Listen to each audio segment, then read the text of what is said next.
Assalamualaikum warahmatullahi wabarakatuh. Pada kesempatan kali ini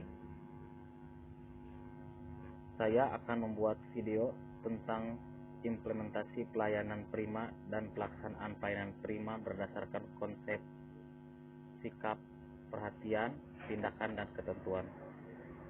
Sebelumnya, perkenalkan, nama saya Dadang Saiful Midar, NPM 20312034, jurusan akuntansi perkantoran.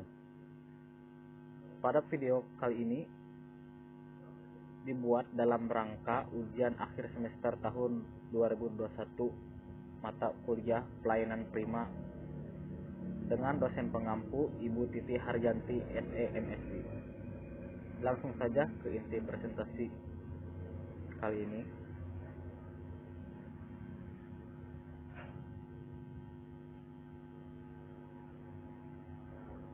Implementasi pelayanan prima merupakan sebuah penyediaan sarana kepedulian oleh perusahaan terhadap para pelanggan dengan berusaha memberikan pelayanan sebaik mungkin dalam memenuhi harapan dan kebutuhan pelanggan.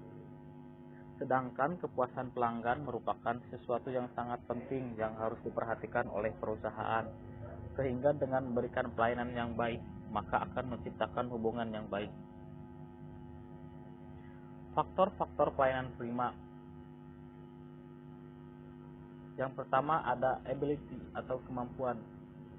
Suatu pengetahuan dan keterampilan tertentu yang mutlak diperlakukan untuk menunjang program pelayanan prima yang meliputi kemampuan pengusahaan, pengetahuan tentang bidang kerja, yang tentunya ditekuni. Pada konteks ini seluruh pegawai bank syariah harus memahami apa yang dimaksud dengan bank syariah, serta seluruh produk bank syariah tersebut. Yang kedua adalah attitude atau sikap, yaitu perilaku, sikap, tingkah laku yang harus ditunjukkan oleh pegawai ketika menghadapi pelanggan. Yang ketiga yaitu penampilan. Jadi penampilan seorang pegawai bank, baik yang bersifat fisik maupun fisik dan non fisik, mampu merefleksikan kepercayaan diri dalam sebuah perusahaan oleh konsumen. Adapun faktor pelayanan prima, yang pertama attention, perhatian. Karyawan harus mampu memberikan kepedulian penuh terhadap pelanggannya, baik berupa yang berkaitan dengan perhatian, kebutuhan, keinginan, dan atau saran dan kritikan. Yang kedua, action atau tindakan. Jadi karyawan harus mampu memberikan berbagai kegiatan nyata yang harus diberikan dalam memberikan pelayanan prima kepada konsumen tersebut. Yang terakhir, accountability, yaitu pertanggungjawaban. Jadi suatu sikap keperpihakan kepada pelanggan sebagai wujud kepedulian untuk menghindarkan atau meminimalkan kerugian ketidakpuasaan pada pelanggan tersebut. Pelaksanaan pelayanan prima berdasarkan konsep sikap, konsep perhatian, dan konsep tindakan. Konsep sikap, calon pelanggan ataupun pembeli selalu mengharapkan perilaku serta sikap yang menyenangkan dan juga baik dari pelayanan petugas. Ada di toko atau perusahaan tempat Anda mendirikan usaha, sehingga kepuasan dari pembeli bisa dapat terpenuhi sesuai dengan harapan. Dan pelayanan berdasarkan sikap attitude terdiri dari beberapa hal berikut. Yang pertama, pelayanan dengan berpikir positif, yaitu tidak bersikap a priori kepada pelanggan, melayani pembeli secara terhormat, tidak mencari ataupun juga memanfaatkan kelalaian si calon pembeli. Yang kedua, melayani pelanggan dengan sikap menghargai, adapun mendengarkan dan juga mencatat setiap pesanan dari pembeli, mengusahakan untuk memenuhi kebutuhan pembeli, bersikap konsisten dalam melayani, tutur bahasa yang baik disertai senyum yang ramah, sikap yang sopan santun, melayani dengan memuaskan, dan mendengarkan pendapat atau saran. Yang ketiga, pelayanan pelanggan dengan penampilan serasi. Penampilan serasi dengan cara berbusana ataupun ekspresi wajah dan cara berhias. Apabila si calon pembeli ataupun pelanggan menunjukkan minatnya terhadap suatu barang dan juga jasa, maka dengan begitu dapat dilakukan konsep attention untuk bisa menimbulkan keinginan dari si calon pembeli. Berikut adalah bentuk-bentuk pelayanan berdasarkan dengan konsep attention. 1. Mengamati perilaku pelanggan.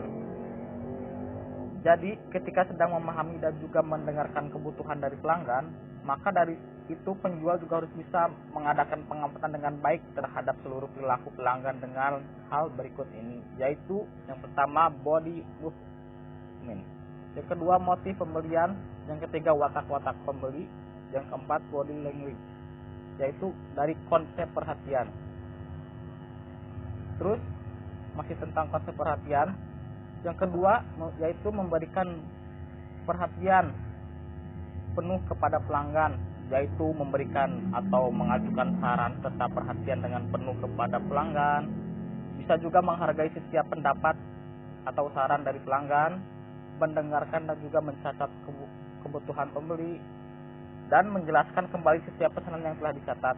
Yang ketiga, mendengarkan dan juga memahami kebutuhan dari pelanggan. Jadi, berusaha untuk memahami seluruh kebutuhan pelanggan, berusaha untuk memenuhi seluruh kebutuhan pelanggan, mendengarkan dengan baik tutur kata pelanggan, mencatat dengan cermat dan dibutuhkan oleh pelanggan. Terus, dalam konsep tindakan, pelayanan yang prima tidak hanya cukup berdasarkan sikap perhatian saja, tapi juga dibutuhkan sebuah tindakan yang nyata. Adapun bentuk-bentuk pelayanan berdasarkan kepada tindakan sebagai berikut. Yang pertama, mewujudkan kebutuhan pelanggan. Yang kedua, menyatakan rasa terima kasih kepada pelanggan.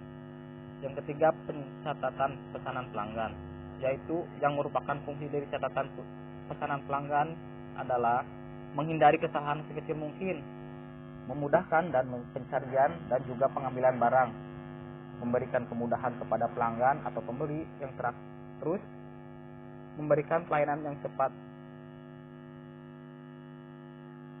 Yang keempat, pencatatan kebutuhan pelanggan. Untuk bisa memberikan pelayanan yang baik, sudah seharusnya pelayan ataupun penjual mendengarkan serta juga memahami kebutuhan dari pelanggan.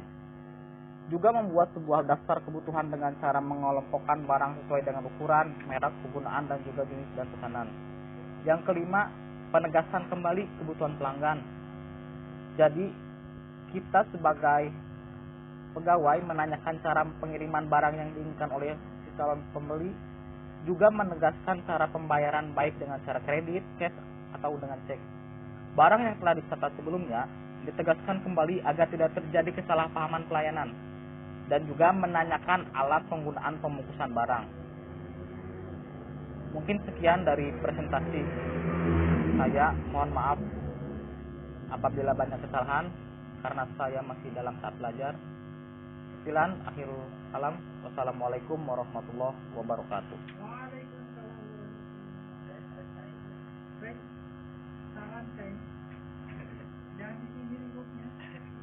Baiklah.